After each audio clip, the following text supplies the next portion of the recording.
Blog Talk Radio.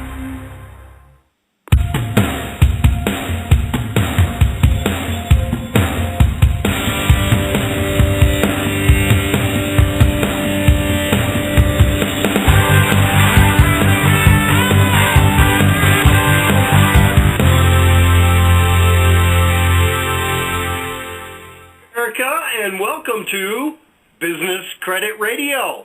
This is July 12th, 2013, and it's 3 p.m. Central Time.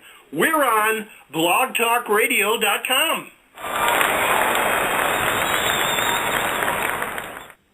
Now, Business Credit Radio is the voice for credit and financial professionals worldwide. And speaking of professionals, we'll bring on our sponsor for today's show.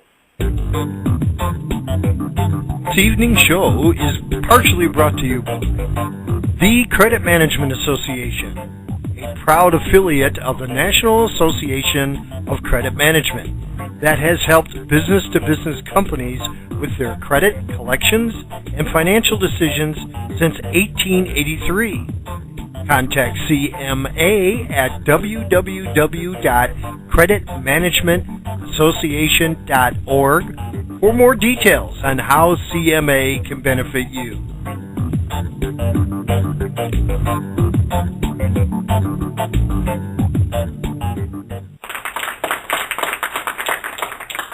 Thank you. My name is Philip Philbin, and I am the host for Business Credit Radio. Our co-host this afternoon is Mr. Eddie Sumar from beautiful Southern California and Mr. Rick Balgobin from the Mile High City. Say hello, gentlemen.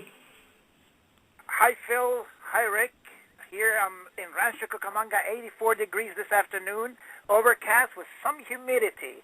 But we're going to have a wonderful show today.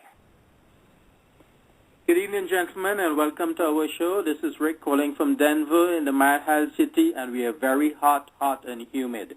Hoping to have a much better show today, and let's go.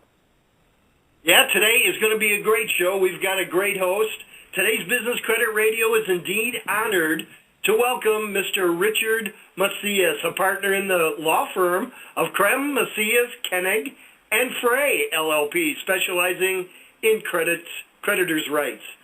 Mr. Macias represents trade manufacturers and financial institutions in litigation involving contract enforcement actions, antitrust, bankruptcy, business transactions, bad faith claims, collections, and dealer terminations. Mr. Macias is a graduate of Harvard Law School in 1995. Prior to entering private practice, he served 3 years as a criminal prosecutor in the office of the Los Angeles City Attorney and was later promoted to be the special counsel for the city attorney. He was also the associate professor of law at the Loyola Law School in Los Angeles, where he taught courses in litigation procedure, trial practice, and negotiation skills. He has written numerous articles on topics of interest for secured and unsecured creditors. We also now want to take a break and let our callers know that they can dial in and have a discussion with Richard, myself, Eddie, or Rick at any time. Call in 347-989-8342 and then hit pound 1 on the keyboard. You'll pop right up on my screen here, and I'll bring you in, and you can ask your questions. Today's program discussion is comparing business entities. Welcome, Richard. Well, good afternoon, Phil, and hi to you again, Eddie, Rick. Nice to meet you. I'm here in overcast and somewhat rainy Los Angeles, but the Dodgers are hot, so we're happy. I thought it never rained in Southern California. What's with that? I was surprised, too, but it was a nice change. Okay, to get on with our subject matter, let's discuss the 7 common business formats. Go ahead, Richard, take us away. Well, hi, guys. Thanks for having me again.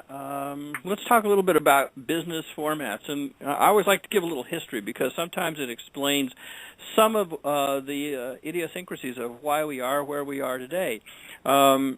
Typically we think of people doing business as corporations, but in fact, corporations are in the business world, a relatively modern thing.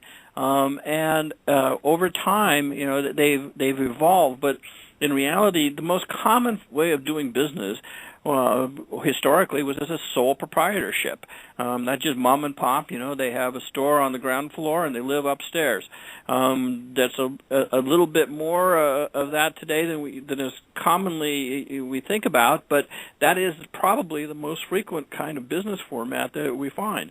Then there's what are called general partnerships. Again, partnerships are basically a handshake deal, a couple people who decide they're going to go into business together, sometimes no more formality than that. In modern times, we've kind of evolved into other forms that are variations of those two, such as the limited partnership, and what we see more frequently now, something called the limited liability company, the LLC. And that's something we really want to talk about because I've found that with my clients, they are always somewhat uncertain as to what that is and how exactly they should treat it when they're doing business with them. And then finally, there's the modern corporation, the S corporation, the C corporation. For our purposes, we'll talk about corporations, whether they're S or C is pretty much the same. The S corporation is really just a tax-driven thing. It has really very little to do in terms of how you as a credit manager might want to do business with them. It's mostly about tax benefits for the owners. So those are the basic formats for business. Outstanding. Okay. In a sole proprietorship, let me ask you a question. A sole proprietorship basically means somebody that's going to be going into business for themselves, and they then are assuming all the tax liabilities. Is that the way that works? Well, not only the tax liabilities, they assume all liabilities. If you sell them product, they're personally assuming the responsibility for paying the debt, whatever the debt is. And that means everything they own, their house, their cars, their kids, all of those things are potentially liable to be seized by creditors if they don't pay and being used to satisfy the debt. So from a standpoint of the individual doing business, a sole proprietorship is probably the most risky and the most exposed form of doing business. But it is also the easiest one. I mean, all you have to do is basically open up a store, and if somebody will lease you some space, and people will sell you stuff, you're in business. No other wrinkles to it. I don't know. It just seems to me that that's a little bit more risky than I personally would want to do. But hey, I guess it's also cheap, though. I would imagine, isn't it? It's cheap, and also, if you don't have a track record, if you're not somebody who's got a real credit history, if you're a new entrant into a business, you may find that doing business as a sole proprietor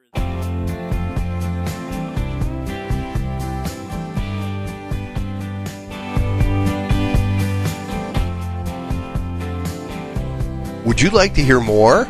This is Phil Philbin, the radio talk show host on Business Credit Radio.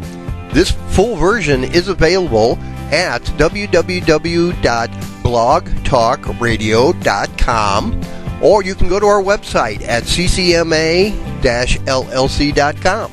I'm Phil Philbin for Business Credit Radio, and we'll leave the phone lines open for you.